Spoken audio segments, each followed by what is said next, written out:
Welcome to the Weekend Update for Liberty, Leadership, and Lies with Larry Linden. Well, ladies and gentlemen, how does it feel on being propelled into another conflict? Also, how does it feel that this is not only being done by the new aristocracy, but by your family, friends, neighbors, and coworkers? COVID is over with, and now another emergency is needed by elected officials to gin up more power and control. And a lot of people are buying into it. Media pundits, as well as Transpublicans and communists, are pushing for World War III, in a country half a world away, no less. Billions of dollars in our sweat equity is being sent to a foreign country to ensure their border security. But how about here at home? What is our border security looking like these days? Well, since October 1st of 2021, U.S. Border Patrol agents have apprehended 802,638 illegal immigrants along the 9 southwest border sectors.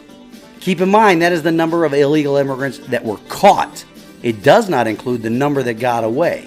So, the more than 800,000 illegal aliens that were apprehended is up from 382,000 that were apprehended during the same period in fiscal year 2021. That is an increase of nearly 110% in year-to-date comparisons. So let's do a comparison of Ukraine's border, which has received billions of dollars from the American taxpayers to protect and reinforce.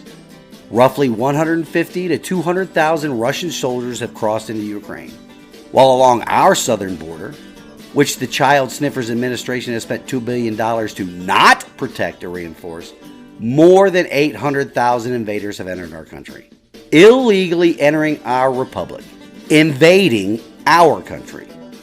While the Russians are creating death and destruction in a more direct way, the illegal immigrant invasion is creating death and destruction in many indirect ways here in our country. There are no calls for war or no-fly zones along our southern border by Congress and the administration. There are no calls to put sanctions on Mexico or any other Central American country for their facilitation of this invasion either. Why? Why the diametrically opposed actions with regards to the national security of a European nation and our own nation? Always ask the why. Well, because it is easier to waste our tax money protecting a corrupt government that has long served as the new aristocracy's money laundering facility than it is to use the same amount of money to protect our own borders. Plus, this massive invasion on our southern border has the added bonus of diluting our own birthright citizenship here. That solidifies the communists and Transpublicans' hold on power. And what better way to end the pandemic lockdowns? Getting the American people worked up over tyranny overseas.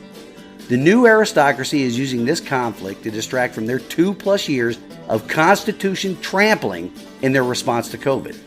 And they're getting the American citizens riled up over Putin's actions. Do not fall for this latest gimmick that the legacy news media and the new aristocracy is using to get your mind off their past 2 years of violating our constitutionally protected, God-given, self-evident, unalienable rights. They are counting on it so that your anger will subside over their actions by the time the polls open later this year. Now, how about what is going on here at home in Tennessee?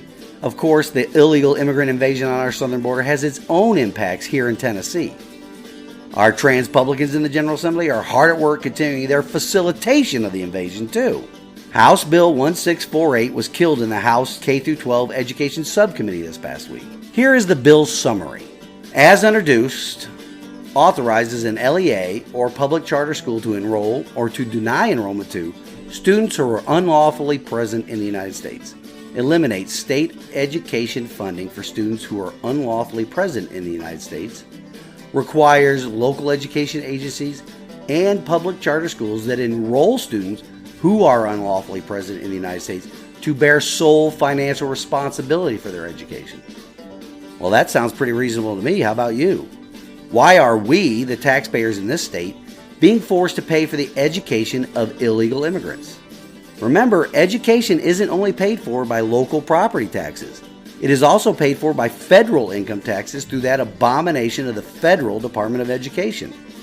It's providing a magnet for more illegal immigrants to flood our state.